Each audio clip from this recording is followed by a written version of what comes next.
Oke, kita lanjutkan penilaian jembatan. Kemarin kita sudah mereview ya beberapa pengantar terkait penilaian jembatan, dan ini mungkin sekaligus mungkin ada beberapa ya kisi-kisi lah gitu ya. Jadi mungkin ada kata-kata saya nanti yang akan keluar di ujian, jadi sekalian ya. Jadi ini nih standar jembatan. Nah, ini harus diperhatikan ya. Jenis-jenis jembatan itu kan ada dua. Ya, ada jembatan standar dan ada yang non standar. Paling enggak teman-teman harus ngerti kira-kira jembatan standar itu apa saja. Kita tahu ada box cover, ada flat slab, ada beton T ya, ada gelagar prategang I, ada rangka baja dan gelagar baja. Ini yang jembatan standar. Ya. Kemudian kalau box cover itu kita tahu seperti ini. Jadi fungsinya dia biasanya hanya di saluran-saluran kecil penggunaannya ya. Jadi seperti saluran air, irigasi begitu ya. Nah, dia modelnya satu paket begitu ya. Dia kan biasanya ini tuh modelnya langsung jadi biasanya. Sudah ada cetakannya begitu ya, model box cover itu ya. Kalau ini ada dua berarti ini. Ini saluran 1, saluran 2.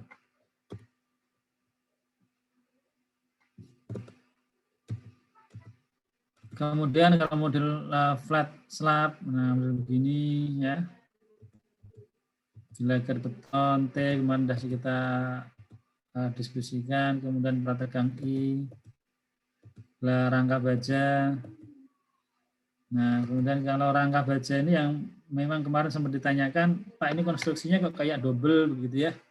Ada banyak, ini ada betonnya juga, ada bajanya juga. Nah, ini kalau model rangka baja memang begini ya kondisi desainnya, sehingga ini pun nanti menjadi asumsi di dalam penilaian jembatan.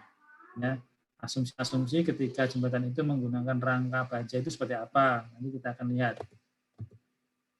Nah, kemudian kalau model gelagar baja, ya, konstruksi gelagar baja itu seperti ini, di mana atasnya ini biasanya dia pakai cor, ya dia pakai cor, baru kemudian di atasnya ada semennya, ya ini model yang gelagar baja.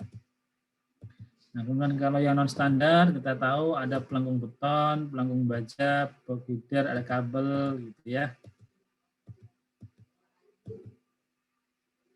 Nah, ini pelengkung baja ya. Ada box girder, ya ini yang biasa dipakai di Jakarta tuh banyak ya. MRT, LRT ini pakai yang model begini ya. Nah, kemudian yang model kabel, nah jembatan model kabel. Nah, kemudian di bagian jembatan, ya kan, konstruksinya itu kan ada struktur bawah, struktur atas. Nah, kalau struktur bawah itu ada pondasi, ya, ada pilar, ada kepala jembatan. Ya. Jadi kalau yang paling bawah tentunya adalah pondasi.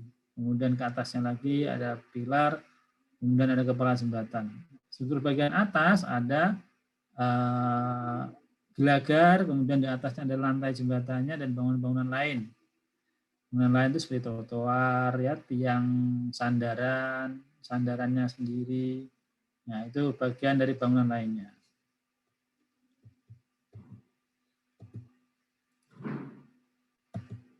Oke, ya, ini kita sudah tahu juga, ini yang namanya kepala pilar, ini gelagar. Nah, kemudian ada hal baru teman-teman yang mungkin perlu mendapat perhatian. Ada namanya oprit jembatan. Apa sih yang dimaksud dengan oprit jembatan itu? Jadi oprit jembatan itu adalah timbunan tanah atau urukan yang ada di belakang abutmen yang dibuat sepadat mungkin untuk menghindari penurunan. Ya, jadi timbunan tanah atau urukan yang ada di abutmen supaya apa? Dipadatkan sekeras-kerasnya begitu ya tanah itu supaya nggak nurun begitu. Ya, obrit bisa terdiri atas timbunan pilihan dan timbunan biasa. Ya, maka biasanya dibuat tembok penahan tanah yang berfungsi menjaga kestabilan lereng obrit. Ya, terutama untuk yang di lokasi bukit itu biasanya dia dikasih kanan kirinya penyangga, penahan tanahnya biar dia nggak longsor. Ya. Nah, perencanaan konstruksi off-grid ini sangat perlu diperhatikan agar desain off-grid yang dihasilkan nantinya dapat aman, kuat, sesuai dengan umur rencana yang telah ditentukan. Nah, kita lihat. Nah, ini ya, off-grid itu seperti ini. Jadi timbunan tanah yang biasanya digunakan untuk penguat daripada abutmen. Nah, ini abutmen ya. Jadi kanan kiri ini kan namanya abutmen. Pilar itu yang ada di penyangga jembatan namanya pilar, pondasinya. Nah, kanan kirinya namanya off-grid. Ya. Ini kalau di daerah-daerah bukit tadi biasanya di kanan kirinya ini dia dikasih penyangga supaya dia nggak longsor gitu. Dia dipadatkan supaya dia nggak turun. Kalau turun kan agak susah nih dia kalau mau naik jembatan. Beberapa kasus kadang kita melihat ada jembatan yang dia agak naik sedikit begitu ya, sehingga kendaraan agak repot kalau mau ke jembatannya, itu karena ada penurunan di off-grid-nya ini begitu. Ya. Nah, sehingga memang off-grid ini dibuat sedemikian rupa supaya dia padat dan tidak turun atau longsor. Ya, karena dia untuk sarana ya tempat melewati jembatan. Ya, biasanya dia cenderung dibuat lebih tinggi begitu ya dari jalan utamanya. Jalan utama biasanya dia agak naik sedikit gitu ya, agak naik untuk mencapai jembatan ini. Nah, ini contoh off-grid jembatan ya. Ini jembatan yang mau dibuat, dia disiapkan dulu off-gridnya ya, baru kemudian ditaruh jembatannya. Ya, ini namanya off-grid jembatan.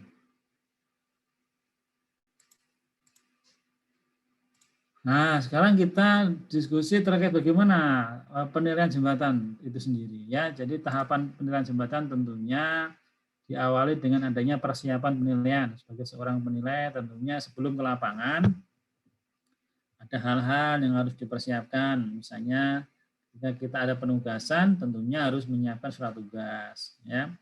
Kemudian berkas-berkas yang harus disiapkan ketika mau ke lapangan, termasuk form pendataan ya. Ketika mau ke lapangan kita harus siapkan form pendataan, dan termasuk di dalamnya adalah bagaimana kita menyiapkan alat-alat juga ya. Jangan sampai kelupaan ya, alat-alat yang biasa dipakai ke lapangan untuk mengukur ya, apalagi jembatan ini ya, alat ukur, mengukur panjang, tinggi, biasanya lebih mudah pakai disto biasanya kan, tinggal ditembak gitu ya, bisa ketahuan nanti untuk berapa tinggi jembatannya dan sebagainya.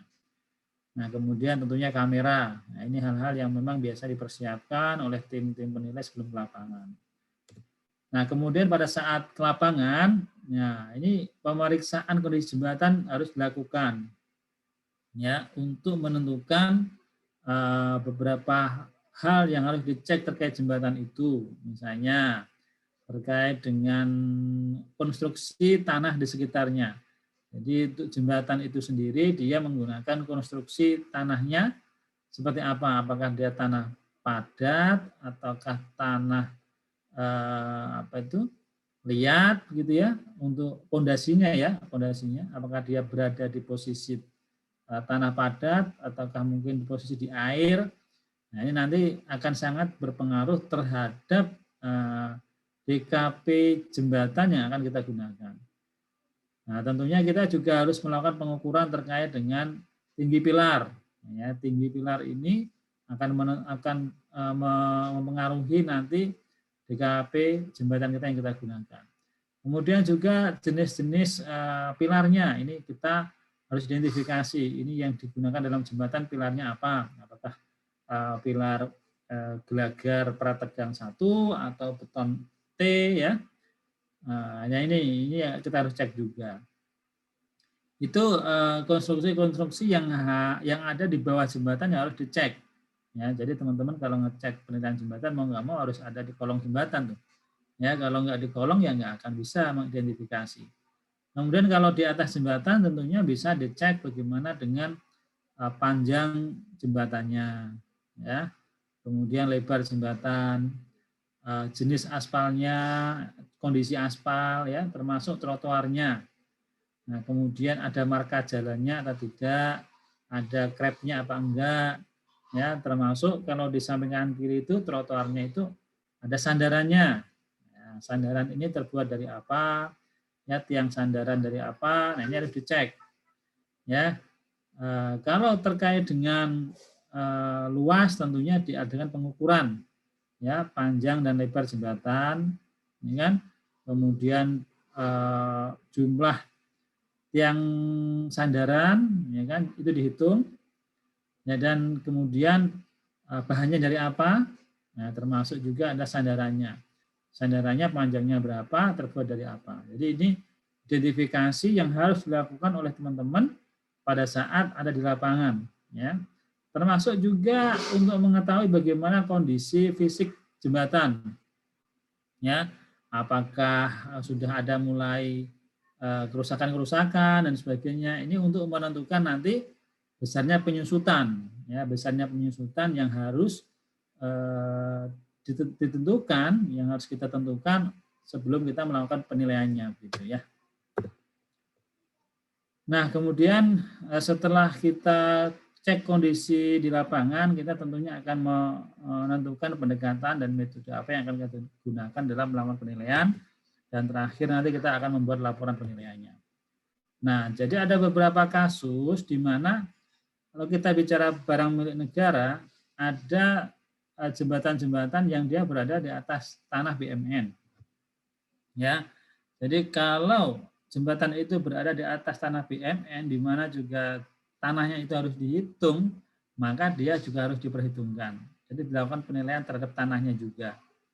Ya, nah, kalau pendekatannya tentunya kita karena jadi satu, ya kita menggunakan pendekatan biaya, ya, di mana nanti tanahnya menggunakan metode perbandingan data pasar, dan untuk jembatannya kita menggunakan DRC, gitu, metode DRC, ya. Nah, untuk konstruksinya, ya, kita menggunakan kalkulasi biaya atau metode DRC, ya, di mana kita menghitung NRC-nya dikurangi dengan penyusutannya. Nah, kalau bicara penentuan NRC sebenarnya banyak, ya, banyak cara yang bisa dilakukan. Namun untuk memudahkan dari teman-teman di JKN ini biasa menggunakan daftar komponen penilaian jembatan. Nah, ini contoh bentuk daripada DKP jembatan, daftar komponen penilaian jembatan, ya. Nah, ini yang harus diperhatikan. Yang pertama adalah terkait dengan bentang jembatan. Jadi bentang jembatan ini akan berpengaruh nanti terkait dengan berapa rupiah yang akan dihitung, begitu. Masing-masing ada kategorinya. Jembatan itu dikategorikan dibagi menjadi 4. Ada yang di bawah 20 bentangnya, ya. Ada yang 20 sampai 40, 40 sampai 60, dan di atas 60. Jadi paling panjang itu kategorinya di atas 60. Kemudian tadi pondasi, ya, pondasi ini juga harus dilakukan pengecekan terhadap kondisi tanah. Jadi pondasi itu berada di kondisi tanah seperti apa? Ya, kondisi tanah 1 kah, kondisi tanah 2, atau kondisi tanah 3? Nah, apa yang dimaksud dengan kondisi tanah 1? Ya, kondisi tanah 1 itu bila tanah aslinya keras dan padat. Jadi kalau pondasinya itu berada di tanah yang keras dan padat, maka kategorinya 1. Bila pondasinya berada di tanah asli yang agak keras tertanam air, kategori 2. Kalau dia posisinya di kondisi tanah ketiga, yaitu mengandung pasir, ya, atau tanahnya liat yang tertanam di air, atau konstruksinya daerah rawa, itu masuk kategori kondisi tanah 3. Nah, kemudian nanti setelah kita tahu kondisi tanahnya, kita akan ketemu kategori 1, 2, 3-nya. Tentunya kita akan menghitung ini berdasarkan luas jembatannya, meter persegi lantai jembatan. Yaitu tentunya tinggal dikalikan berapa sih panjang jembatan dan lebar jembatan.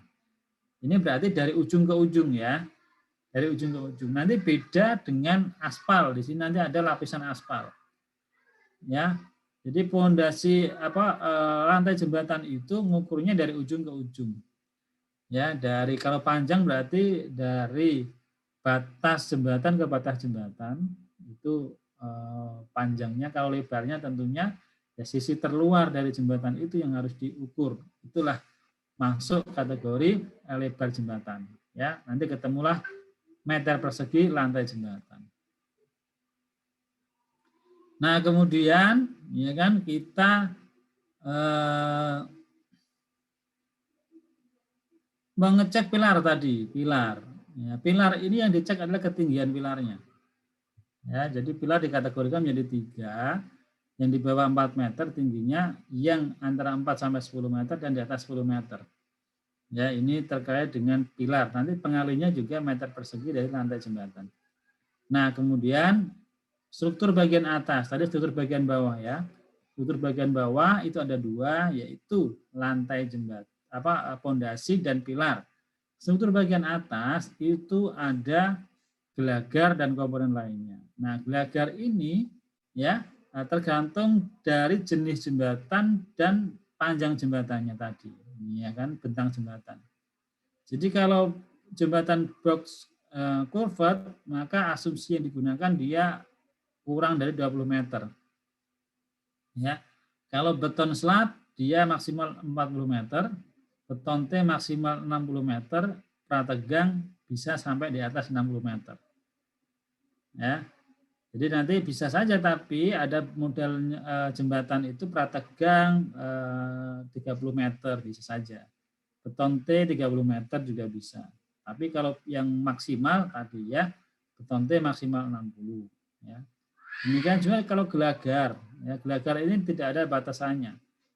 Tapi kalau rangka baja itu tidak ada yang dia kurang dari 20 meter.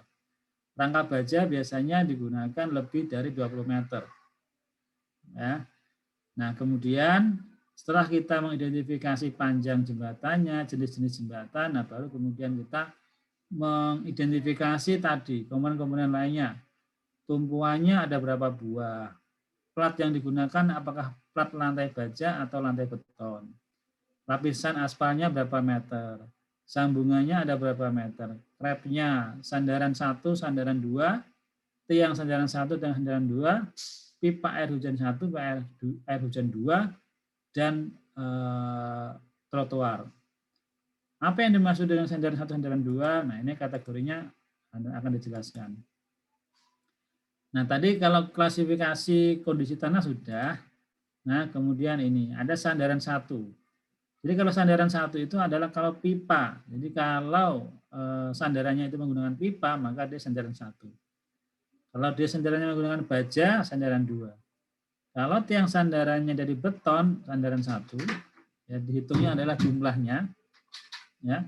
Kemudian kalau tiang sandaran 2-nya baja, nah, itu tiang sandaran 2. Nah, untuk air hujan pipanya kalau berada di atas sungai dia kategori 1. Ya, tapi kalau dia tidak di atas sungai dia kategorinya 2. Jadi biaya yang harus dikeluarkan untuk membuat pipa air hujan kalau di atas sungai itu ternyata lebih murah. Ya, karena kalau di atas sungai langsung turun ke bawah, ya, dibuang ke sungai gitu air hujannya. Tapi kalau tidak di atas sungai, ya kan, misalnya jembatan itu di bawahnya ada jalan, kan nggak mungkin ya buang air langsung ke jalan kan gitu, ke jalan bawahnya kan tidak. Biasanya dia disalurkan lewat pipa, ya kan, pipa pralon, kemudian dialirkan ke pembuangan gitu. Jadi tidak membasahi jalan di bawahnya, sehingga biaya yang dikeluarkan memang lebih mahal untuk air hujan yang 2 ini. Nah, kemudian trotoar ini biasanya dia menggunakan konstruksinya beton yang berada di sebelah kiri dan kanan. Ya, mengukurnya adalah meter persegi dari luas trotoarnya. Marka jalan ini yang dihitung adalah berapa luas marka jalannya yang dicat, begitu ya, ada berapa luasnya.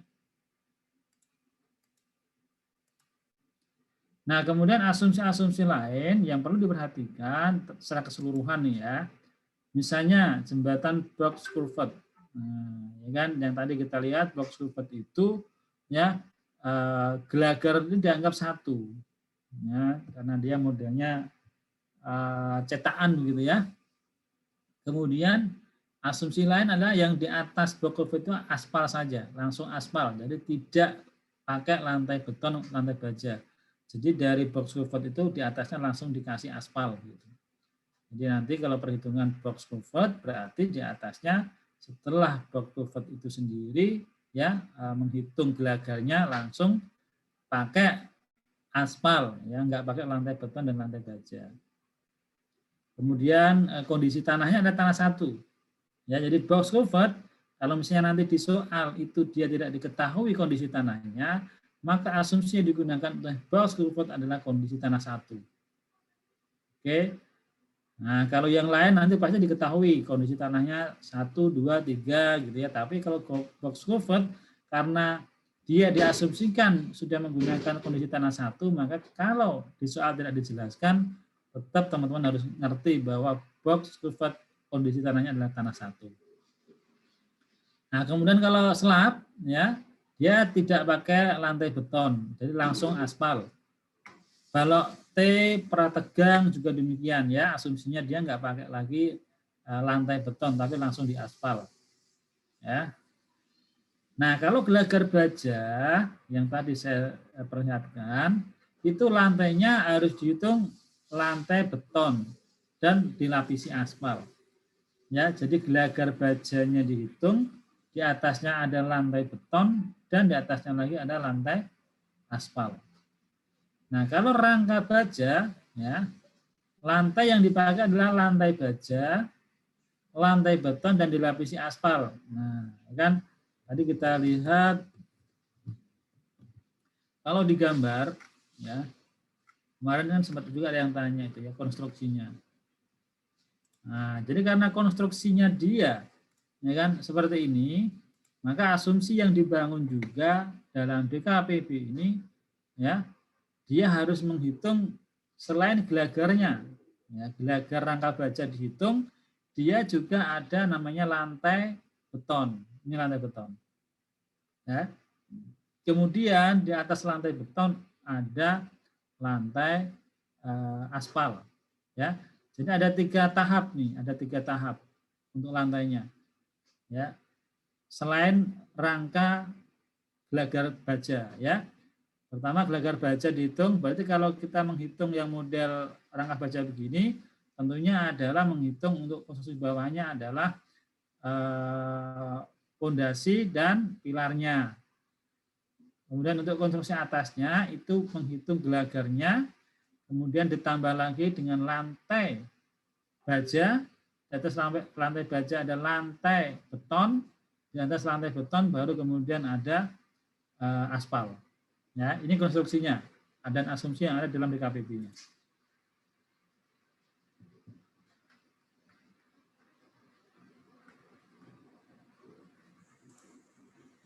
Nah, nanti untuk daerah yang ada di luar DKI Jakarta, karena tabel DKPB ini hanya diasumsikan digunakan di DKI Jakarta, maka untuk wilayah di luar DKI dia harus menggunakan koefisien.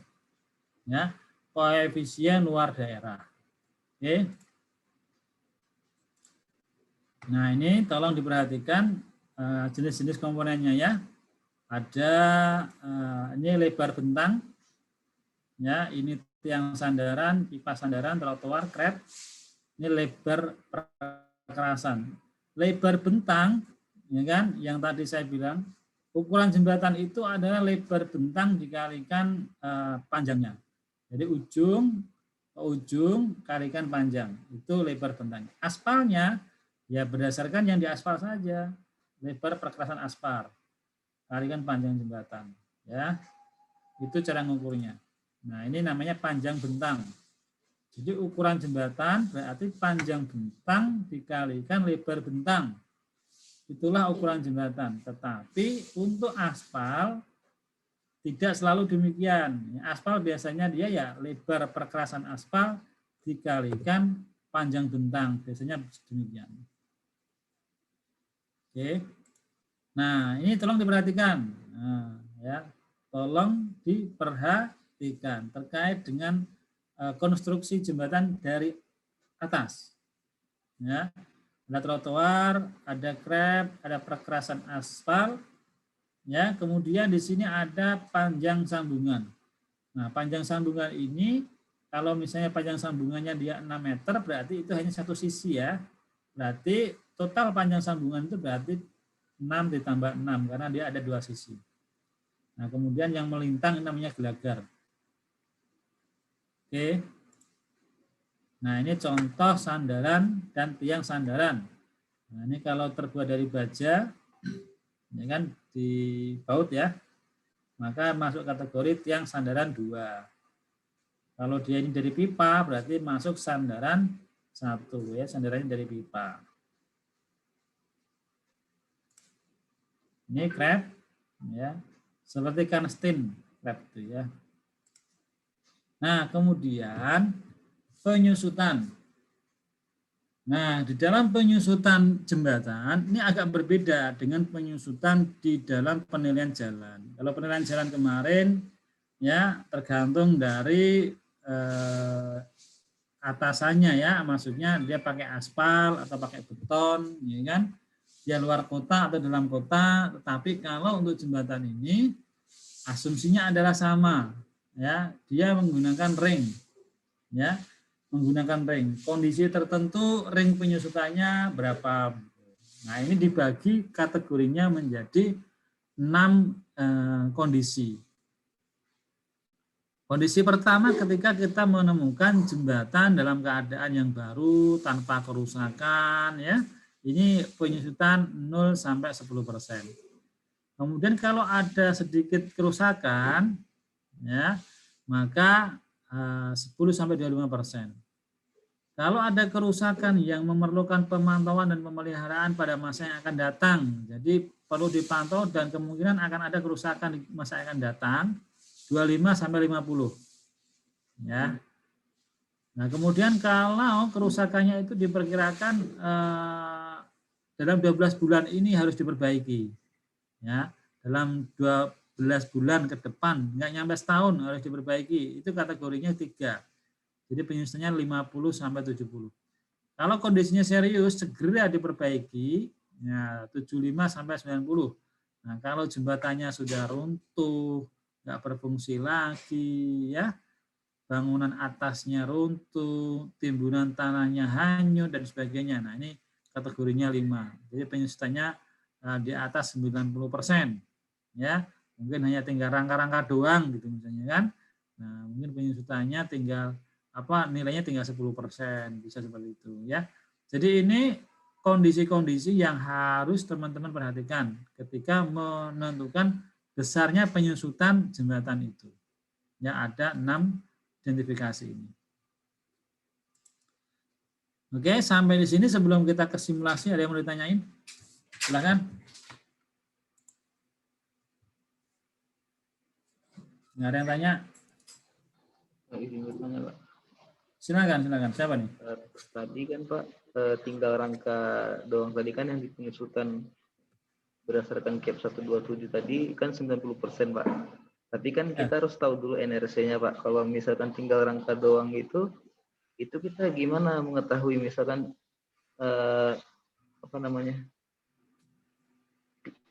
kayak pilar, kayak bagian-bagian untuk menyusun NRC tadi. Kan kita cuma tahu yang ada cuma rangka gitu Pak. Menentukan NRC-nya gimana gitu Pak. Iya. Nah, oke, Haddad, biasanya data jembatan itu ada, ya. Informasi terkait jembatan itu harusnya ada, biasanya PU yang pegang datanya itu. Jadi misalnya jembatan Pekanbaru Kampar misalnya, orang Pekanbaru enggak ya? Ya kan, nanti kilometer sekian. Ya kan, kilometer sekian gitu. Ada itu, identifikasinya ada. Nah, itu jembatan itu terbuat dari jembatan apa? Ya kan, harusnya ada. Ya, jadi PU yang bagian jalan dan jembatan dia mengidentifikasi itu. Jadi semua jembatan itu identifikasi dia itu ada, mulai dari alamatnya, lokasinya, panjang jembatannya, ya kan, kemudian pemeliharaannya dan sebagainya. Ya, jadi jembatan-jembatan ini selama dia belum dihapuskan, maka dia ada namanya biaya pemeliharaan. Oke, sama seperti gedung. Nah, biaya pemeliharaan itu, ya kan, karena ada tentunya kan ada propertinya, ada objeknya. Nah, karena ada objeknya berarti ada identifikasi terkait dengan objeknya itu begitu. Karena itu nanti yang akan menentukan besarnya biaya pemeliharaan. Ya kan, yang rutin ya, biaya pemeliharaan rutin gitu. Nah, sehingga apa? Sehingga ya terhadap jembatan-jembatan itu biasanya dari pihak PU itu dia tahu dan ada data-datanya itu. Kasusnya kalau misalnya tadi, oh jembatan ini ternyata ada banjir, hanyut dan sebagainya, tinggal rangka-rangka begitu kan? Ya sudah, karena ada datanya, maka ya sebenarnya kita menghitung berdasarkan data saja. Ya kan? Otomatis ya kalau sisa jembatan itu kan pasti ada bekas-bekasnya lah ya. Kalau di pinggir saya kira masih ada. Kalau jembatan hanyut paling yang tengah aja yang hilang. Ya, kanan kiri saya kira masih ada. Dari situ kan sudah bisalah kita perkirakan ini jembatannya bahannya dari apa, panjangnya seberapa, ini kan dibuat tahun berapa, ini kan, nah itu bisa diperkirakan. Begitu Mas Haddad. Kecuali kesulitannya adalah kalau nggak ada datanya, ya sudah, wassalam kalau itu ya. Kalau fisiknya nggak ada, PO nggak punya data, ya mau diapain? Ya nggak bisa dinilai lah. Ya, gimana kita mau menilai barangnya sudah nggak ada. Itu Mas Haddad. Oke, yang lain ada lagi? Cukup, kita lanjutkan dulu ya. Oke, simulasi. Ini contoh perhitungan. Sebenarnya sederhana saja ya. Jadi perhitungannya sederhana. Karena kalau kita ngomongin DKPB, DKPJ, ini kan tinggal lihat tabel aja sebenarnya. Ya. Nah, cuman masalahnya meskipun lihat tabel, ini kan kadang disayangkan kok masih ada yang salah gitu, ya kan? Meskipun lihat tabel ada yang masih salah baca. Nah, kan? Nah, ini ya mudah-mudahan nggak terjadi lagi nih. Nah, ini ada contoh nih. Contoh sebuah jembatan Prategang I yang ada di Jakarta. Ya. Lokasinya tidak berada di atas sungai, berarti di darat. Panjang bentang jembatannya 30, lebarnya 7,92, kondisi tanahnya keras padat, tinggi pilar jembatan 8 meter, trotoarnya 80 cm. Ya, lebarnya ya berarti volume trotoarnya berarti ya 80 kalikan bentang jembatannya kalikan 2 sisian gitu ya. Tumpuannya 12, kemudian lantai aspal ya tanpa beton ya, karena dia prategang. Lebar perkerasannya 6 meter, jadi jembatannya lebarnya tadi 7,92 tapi yang di aspal hanya 6 meter gitu ya. Panjangnya 30 sama dengan bentang jembatannya. Panjang sambungannya 7,3 berarti ini satu sisi. Ya, kalau kali 2 berarti 14,6. Panjang krepnya 60. Nah, 60 karena dia bentangnya 30 berarti ini sudah total. Oke. Sandaran terbuat dari pipa sepanjang 120. Nah, ini berarti sudah total ini. Karena panjangnya dia 30 ya. 120 bagi 30 berarti ada 4, berarti masing-masing sisi 2. Ya, jadi sandaran pipanya masing-masing sisi ada 2 pipa. Yang sandarannya jadi beton 32, berarti dibagi 2 adalah 16. Masing-masing sisi berarti 16. Jadi ini sudah totalnya. Oke, baru kemudian kita masukkan ke dalam formula perhitungan. Dasarnya ini ya. Kita hitung pondasinya berapa, pilarnya berapa, gelagarnya berapa. Gelagarnya kalau kita lihat tadi ya, pertama dari pondasi lah. Pondasi tadi kategori tanah 1. Jembatannya dia 30 meter, berarti masuk ini ya. Berarti 263 untuk pondasi. Untuk pilarnya, pilar tadi di atas, pilarnya 8 meter ya, berarti antara 4 sampai 10. Kategorinya panjangnya 30, berarti 30 dengan panjang tinggi pilar 8, berarti 1,5 ini. Struktur atasnya ya, atau gelagarnya tadi prategang dengan panjangnya 30, berarti ini 4137. Kemudian tumpuannya tinggal dihitung aja, dikalikan ini ya, lantai baja, lantai beton kalau ada, lapisan aspalnya tadi sudah ada, sambungannya sudah ada, dan seterusnya ya, tinggal dimasukkan saja. Nah ini ya, jadi pondasinya tadi ini adalah volume konstruksinya, berarti panjang kali lebar jembatan. Oke, untuk pondasi ngitungnya per meter persegi dari volume luas jembatan ya. Pilar, pondasi, kemudian gelagar dan air hujan. Nah, itu dari volume jembatan. Kalau lapisan aspal dari volume aspalnya. Ya, tumpuannya dari dihitung jumlahnya berapa, sambungannya tadi 7,3 berarti kali 2 14,6, krepnya total panjangnya 60, sandaran total panjangnya 120, tiang sandaran total tiang sandarannya 32, dan trotoar adalah total volume trotoarnya. Oke.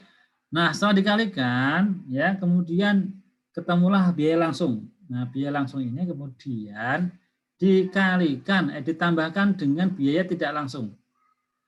Ya, seperti waktu kita menghitung penilaian bangunan. Bangunan itu ditambah biaya tidak langsung setelah ada DKPB-nya. Ya. Nah, untuk jembatan besarnya biaya tidak langsung itu 20%. Sama untuk semua jenis jembatan. Ya, kalau rumah tinggal kemarin kan ada yang 12%, rumah tinggal 2 lantai 14%, ya, gudang 16%, dan seterusnya ada kan kemarin waktu kita nyusun DKPB bangunan ya. Tapi kalau untuk jembatan ini sama 20%. Ya kan? Kemudian dikurangi dengan penyusutan. Ya, kondisi penyusutan di sini diasumsikan adalah kondisi kategori 2. Ya, yaitu 40%. Baru kemudian ketemulah nilai jembatan setelah dikurangi penyusutan. Nah, ini adalah harga untuk yang DKI Jakarta. Yang perlu diperhatikan adalah kalau kita diminta melakukan penilaian di luar DKI, maka kita harus tambahkan dengan koefisien daerah. Ya, karena ini DKI maka dia tidak ditambah. Tapi kalau di luar daerah DKI harus ditambah dengan koefisien daerahnya. Oke, nah kemudian untuk yang non standar, jembatan non standar maka dia mau nggak mau harus dihitung berdasarkan RAB karena dia tidak standar. Ya, RAB-nya seperti apa ya tinggal diikuti saja. Nah biasanya RAB ini harusnya untuk bangunan-bangunan yang tidak terlalu lama begitu ya, harusnya ada RAB-nya ini. Ya kan? Kalau nggak ada ya terpaksa. Ya, minta bantuan ahlinya kan untuk menghitung RAB jembatan tadi begitu. Ya, ini konstruksi abutmen. Abutmen kan yang kanan kiri tadi kan. Kanan kirinya berapa sih? Ada 2 buah, berarti sebelah kanan dan kiri. Pilar. Ya, pilar ada 2, kebetulan ada 2 pilar. Ya kan? Pondasi, ya kan? Dan pilar-pilar. Nah, gelagar ada berapa jumlah gelagar yang dibutuhkan? Ya, dan pekerjaan lainnya. Ini ada kanstin, ada trotoar, ada jaringan listrik, ya, sistem drainase dan sebagainya. Dijumlah semuanya, ditambah biaya tidak langsung 20%, ya, kemudian dikurangi penyusutan. Ini asumsinya menggunakan kondisi 2, 35%. Ketemulah nilai jembatan untuk DKI Jakarta. Nah, koefisien daerah ini tetap memperhatikan wilayah ya, jarak dari ibu kota provinsi 0 sampai 20, 20 sampai 100, di atas 100 atau beda pulau. Nah, ini ada koefisiennya. Oke. Nah, sampai sini ada yang mau ditanyain? Silakan. Gampang ya, gampang saya kira ngitungnya. Nah, nanti saya kasih ini buat latihan ya. Buat latihan dikerjakan, nanti diusahakan kalau bisa segera dikumpulkan, biar nanti kita bisa bahas di pertemuan terakhir untuk cara menghitung ini ya, cara menghitung jembatan. Kemarin sudah latihan bagaimana cara menghitung tanahnya, ya. Nah, sekarang nanti kita akan latihan cara menghitung jembatan, latihan penilaian jembatan. Ya, itu sudah saya share, silahkan nanti dikerjakan, dikumpulkan bareng-bareng, diusahakan jangan terlalu lama biar saya sempat ngecek dan kita nanti sempat mengoreksi di pertemuan berikutnya. Oke, ada yang mau ditanyakan? Kalau nggak ada, saya mau bahas terkait dengan perhitungan teman-teman semua yang kemarin. Ya, penilaian jalan. Nah, dari hasil cross check saya terhadap penilaian jalan teman-teman yang mengerjakan itu ada 3 kelompok nih. 3 kelompok yang berbeda maksudnya. Ya, kelompok A, kelompok B, kelompok C. Nah, kita pengen tahu nih, kira-kira dari 3 kelompok ini mana yang benar. Nah, tentunya benar cuma satu nih. Kalau kita ngomongin jembatan, satu jembatan harus ada satu nilai, nggak mungkin ada 2 nilai kan gitu. Karena dia menggunakannya DKPJ ya, jembatan. Jalan yang kemarin jalan. Artinya standarnya harusnya sama, kok bisa beda gitu. Nah, saya minta tolong untuk dipresentasikan ini, masing-masing perwakilan kelompok nih ya. Kelompok 1 mungkin saya minta tolong diwakili nomor urut mana nih yang belum pernah kedengaran suaranya. Saya acak aja lah ya. Nomor urut 2. Siapa nomor urut 2? Saya, Pak. Nah, Adelia mewakili kelompok 1. Nanti yang berikutnya mewakili kelompok 2 adalah nomor urut 03. Siapa? Saya, Pak. Oke, yang terakhir nanti mewakili kelompok abu-abu. Nah, ini 08. Siapa 08? Saya, Pak. Nah, kelompok abu-abu. Oke, silakan. Kelompok 1 dulu, silakan dipresentasikan. Nomor urut 2 tadi ya. Nomor urut 2. Izin share screen ya, Pak. Adel, ini kemarin Anda ya? Iya. Sorry, salah saya. Adel kemarin belum sempat saya cek. Jadi tidak sempat saya melihat kelompoknya berapa. Berarti diganti nomor urut 1. Sama-sama Adel. Ya, sama-sama. Jadi kalau yang Adelia nomor urut 2 saya belum ngecek nih masuk kelompok mana. Nanti saya cek dulu. Tapi yang sudah saya cek yang Adel nomor urut 1 nih masuk kelompok 1. Ya, Adel. Adelia Ayuning Tias. Ya, mewakili kelompok 1. Silakan. Izin share screen, Pak. Ya.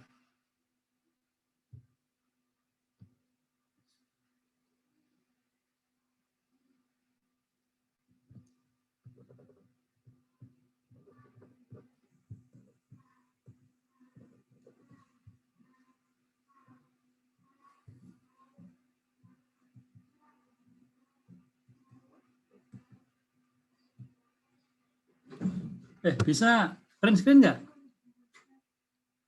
Bisa share nggak, Adel?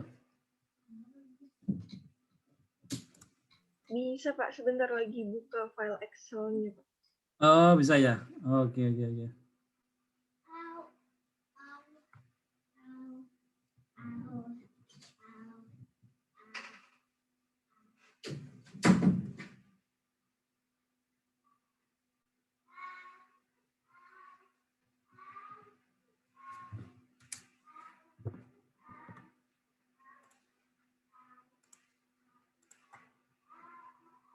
Apakah sudah terlihat, Pak?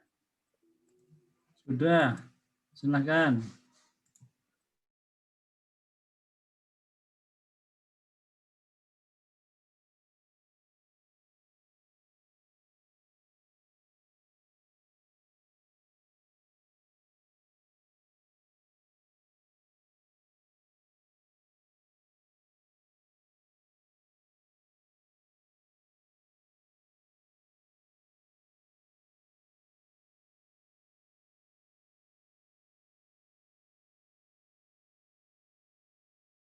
saya ngelihat ada beberapa yang beda. Ini luas meter ininya nih Pak. Kemarin sama teman saya waktu saya cek ada beberapa yang beda tuh di luas meter perseginya ini. Di mana sih? Ini. Nah. Kalau saya pakainya 20.000. Terus nilai per meter perseginya 87.997. Kali dapat hasilnya 1.759.950.600. Kemudian mana lagi ya? Nah, terus ada juga beberapa yang beda volume pasangkan stain-nya.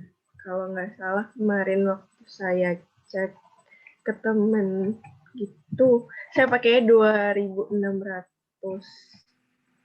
Nah, setelah dikali hasilnya segini. Untuk penyusutan saya ambilnya tengah-tengah karena dia terawat sedang.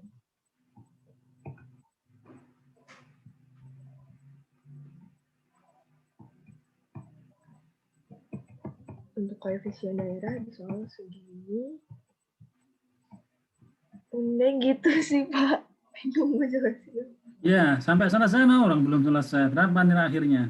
Nilai akhirnya itu setelah dibulatkan 210.780.681.000. Oke, makasih Adel. Jadi ini Adel mewakili teman-teman yang nilainya 210.780 ya, diwakili oleh Adel nih. Nah, kemudian makasih Adel. Berikutnya yang nomor urut 3 tadi saya ganti ya.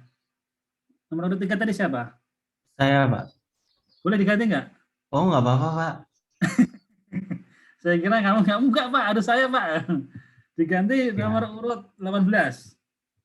Siapa 18? Cek Walid, Pak. Siapa? Mana orangnya? Saya, Pak. Walid. Ayo Iya, Walid. Pak. Apakah terdengar jelas, Pak? Jelas sekali. Izin untuk share screen ya, Pak.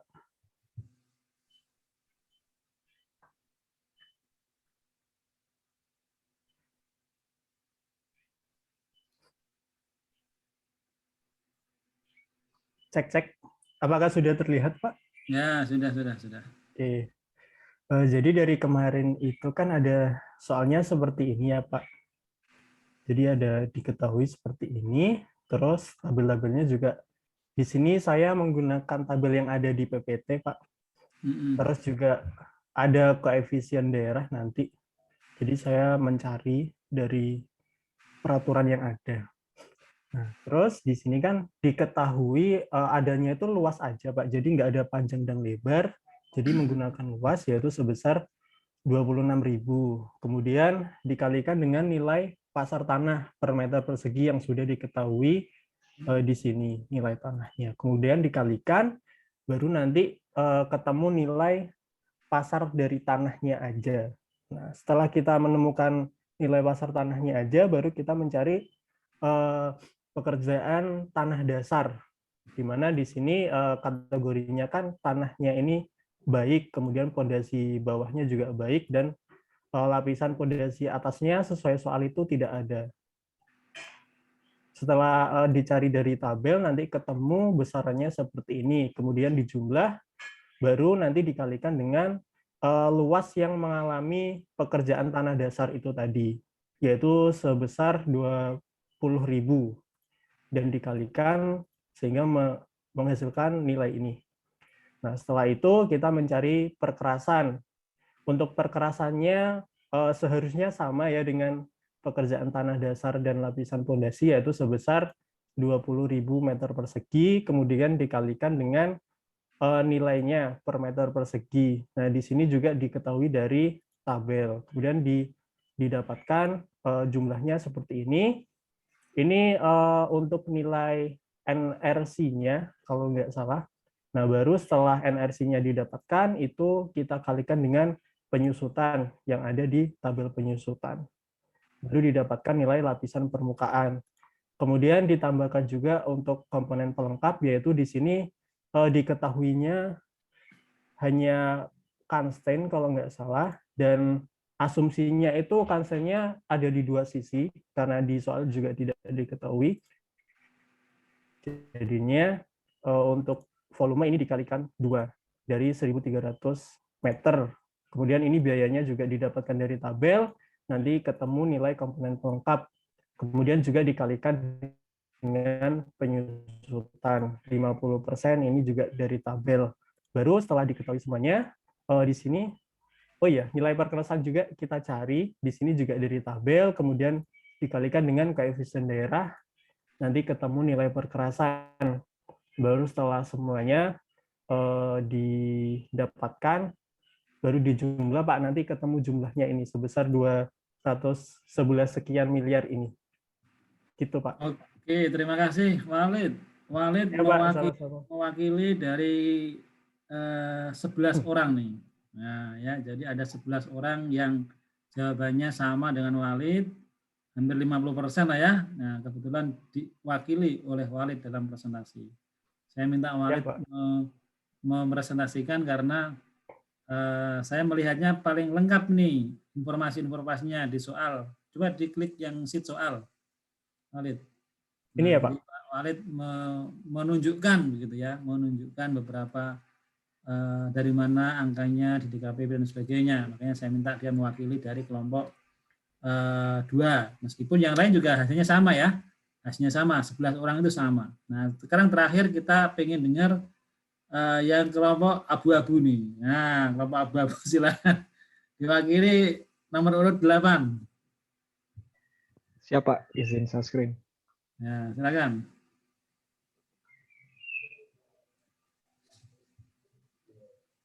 Apakah udah nampak, Pak? Oke, sudah. Ya, baik. Jadi di sini perhitungannya kurang lebih sama ya. Mulai dari nomor 1 sampai nomor 4. Buat yang nomor 1, perhitungan nilai pasar tanah. Itu panjangnya kita pakai 2.600, lebar 10. Nilai pasar tanahnya 8 juta, sehingga ketemu 208 juta. Kemudian untuk nilai pekerjaan tanah dasar dan juga lapisan fondasi, kita pakai yang di sini udah diketahui bahwa tanah dasarnya kondisinya baik, kemudian lapisan fondasi bawah juga baik, sehingga diketahui jumlah, lalu dikalikan dengan luas dari perkerasan dengan lapisan permukaan aspal, sehingga ketemu nilai pasar 1.759 sekian.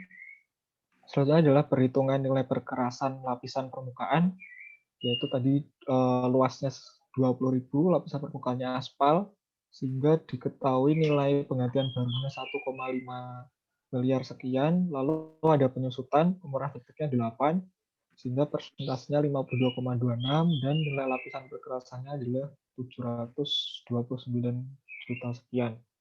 Untuk perhitungan nilai komponen pelengkap, itu constant aja, volumenya 2.600 meter, kemudian kondisinya cukup terawat atau sedang, maka fungsinya 50%, dan nilai komponen pelengkapnya 216531. Nah, ini mungkin yang kenapa jadi abu-abu itu karena di sini saya pakai 2 asumsi buat perhitungan nilai perkerasan sama perhitungan nilai jalan. Itu karena apa? Yaitu di koefisien daerahnya. Yang pertama, asumsi pertama itu koefisien daerahnya berdasarkan indeks kemahalan. Jadi mulai dari 1, 2, 3 jumlahnya itu sama ya, 2705, 995, 705.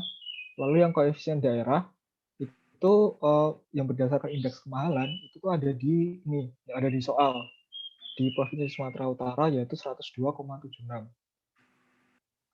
Kemudian untuk yang satunya itu pakai koefisien daerah, yang beneran koefisien daerah seperti di simulasi, dan juga saya cek di CAP tentang penilaian jalan itu, yaitu ketemunya adalah 1,194, yaitu yang ini, karena dia di Sumatera Utara, di Medan ya, jadi jarak dari ibu kota provinsinya 0 sampai 20, 1,194.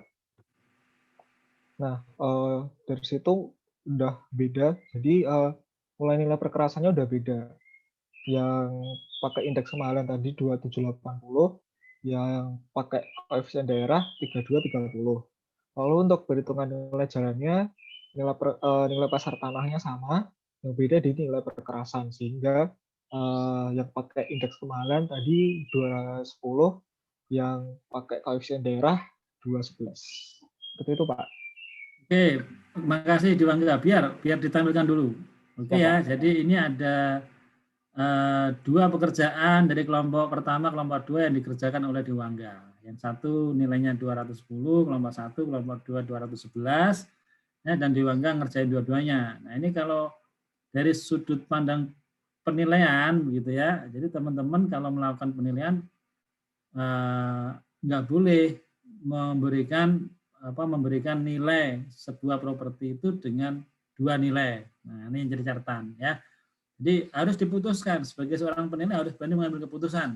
Saya mau kasih harga 210 atau saya mau kasih harga 211.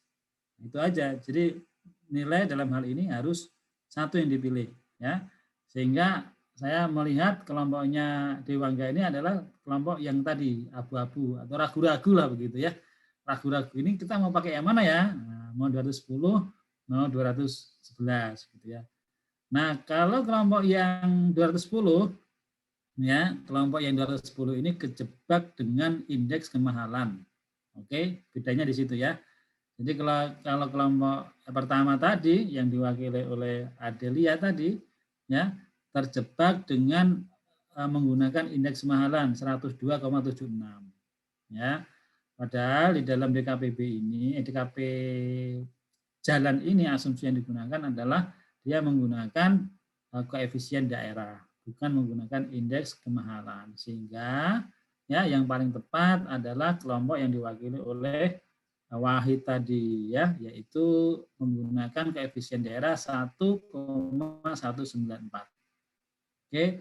Nah, dari satu kelas ini sebenarnya lumayan banyak nih. Ada 11 orang yang saya cek sudah benar dengan nilainya akhirnya 211 sekian ya. Nah, yang lainnya tadi ya ada kelompok yang ragu-ragu dan kelompok yang kesalahannya hanya di indeks kemahalan. Nah, harapan saya kenapa saya mau diskusikan ini ya, seandainya nanti dikeluar ujian ya, ini tidak terjadi lagi begitu ya. Kesalahan-kesalahan seperti ini tidak terjadi lagi sehingga teman-teman sudah tahu, oh berarti kalau saya nanti misalnya di ujian ada soal terkait dengan penilaian jalan, saya akan menggunakan indeks menggunakan koefisien daerah ya sebagai perhitungannya ya, bukan menggunakan indeks kemahalan. Oke ya. Jadi ini nilai yang tepat adalah 211 ya, miliar 230.968.000 rupiah. Oke ya. Demikian ya teman-teman ya, clear ya? Ada yang mau ditanyakan atau didiskusikan?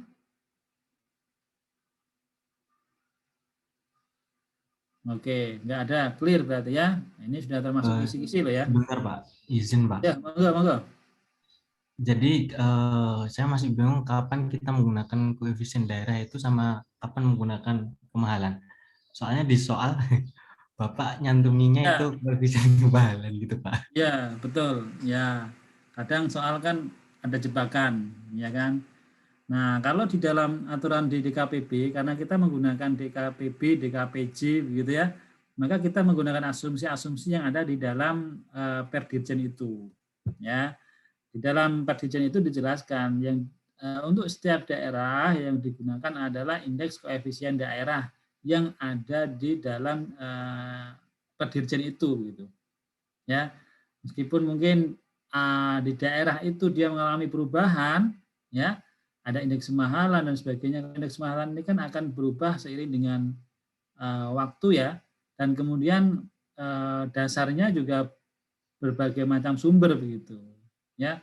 Sehingga buat teman-teman yang akan melakukan penilaian tentunya gunakanlah dasar yang sudah bisa dipastikan, yaitu di dalam Perdirjennya, di mana dia dibunyikan bahwa untuk daerah yang berbeda menggunakan koefisien daerah yang ada di Perdirjen itu. Kecuali nanti misalnya ada regulasi baru yang menyebutkan bahwa misalnya untuk koefisien daerah ini menggunakan indeks kemahalan di setiap daerah misalnya. Ya, kalau sudah ada regulasi semacam itu, maka kita pakai regulasi yang itu. Nah, jadi penilai pemerintah, penilai untuk menilai barang milik negara ini adalah penilai statuta. Kita itu penilai statuta di mana kita melakukan penilaian berdasarkan regulasi yang sudah ditentukan. Ya, kalau di regulasinya bilang pakai koefisien daerah, ya pakai koefisien daerah. Ya, meskipun di situ mungkin ada indeks kemahalan. Begitu ya, Mas. Siapa tadi? Rizky, Pak. Mau tanya lagi, Pak, ini, Pak. Oke, silakan Rizky. Itu kan berarti untuk penggunaan indeks kemahalan ini nggak ada ya, Pak, di Indonesia? Apa gimana? Apa di luar negeri atau gimana, Pak? Ya, indeks kemahalan ini sementara saya belum tahu dipakai untuk apa. Ya kan, sebentar, indeks kemahalan ini dipakai oleh teman-teman untuk namanya IHK ya, indeks harga apa ya, IK apa singkatannya apa ya, ya betul, indeks kemahalan lah bahasanya gitu ya, itu dipakai oleh teman-teman di dalam menyusun DKPB ya. Jadi kan kalau teman-teman masih ingat pada waktu kita diskusi terkait daftar penilaian bangunan, itu untuk survei itu kan teman-teman melakukan survei di daerahnya masing-masing, di kantor KPKNL di mana KPKNL berada ya. Karena kondisi Covid kan, kalau dulu semua kabupaten provinsi itu disurvei. Tetapi karena kondisi Covid kemarin ada peraturan yang mengaturnya di mana survei hanya dilakukan di KPKNL di mana di kabupaten di mana KPKNL berada. Untuk yang kabupaten-kabupaten lain, ya kan, maka dia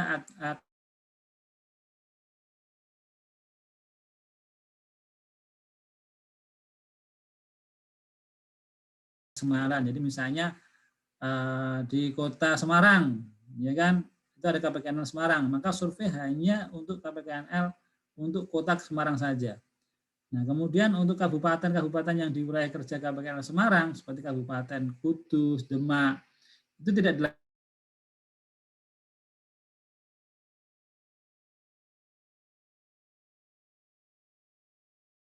di Semarang dan di Kudus, Demak, gitu kan, dibandingkan indeks kemahalannya. Kalau dia ada selisih, ya harga material tadi diperbandingkan berdasarkan kemahalan masing-masing daerah. Itu, Mas Rizky. Baik, Pak. Terima kasih, Pak. Oke, ya. Jadi indeks kemahalan digunakan untuk proses penyusunan tadi ya, DKPB. Ya, mungkin juga termasuk DKPJ juga begitu ya. Kalau dia kebetulan kalau karena jalan jembatan ini hanya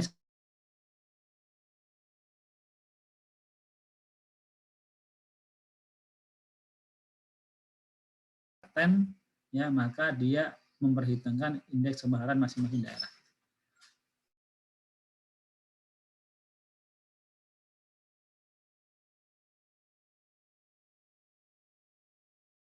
Ya, jadi untuk diskusi kita terkait penilaian jalan sudah clear bagaimana kalau nanti teman-teman di ujian kira-kira menemui soal yang serupa, ya kira-kira apa yang harus dikerjakan, gitu ya.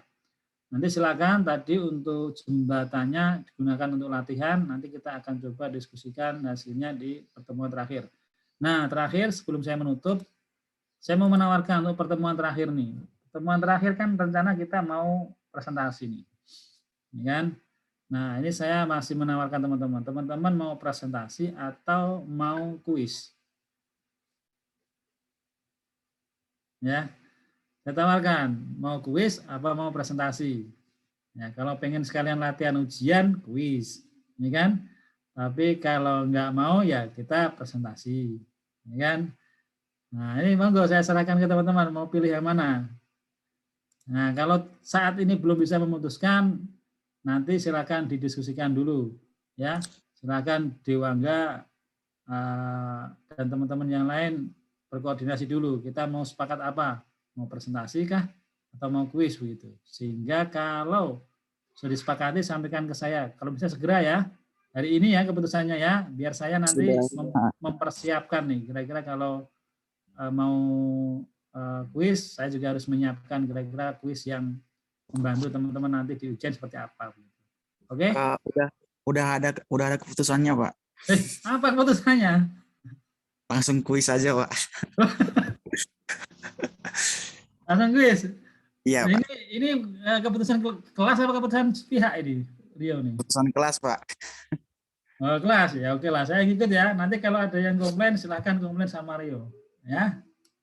Oke, jadi saya akan siapkan kuisnya. Berarti minggu depan kita kuis 1 jam. Habis itu kita review sedikit dan sekaligus membahas terkait dengan ini latihan teman-teman terkait penilaian jembatan. Oke? Ada lagi yang mau ditanya nggak? Nggak usah.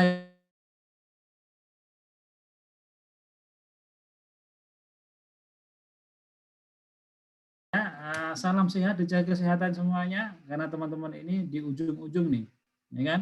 Tinggal sebentar lagi ujian, udah selesai semuanya, KTTA udah pada bahagia ya, sudah pada lolos semua, udah ada yang share-share ke statusnya gitu kan? Jadi rasa bahagianya sudah diungkapkan gitu ya. Nah sekarang tinggal tahap terakhir adalah ujian kan. Dan setelah ujian nanti tinggal nunggu wisudanya. Wisuda selesai tinggal nunggu penempatannya. Jadi ini kayaknya tahun ini adalah tahun bahagia nih buat teman-teman semua ya. Mudah-mudahan meskipun kondisi pandemi tetap aja kebahagiaan itu ada pada teman-teman semua sehingga imunnya menjadi naik gitu ya. Oke, demikian dari saya. Terima kasih semuanya. Salam sehat. Saya akhiri. Wassalamualaikum warahmatullahi wabarakatuh.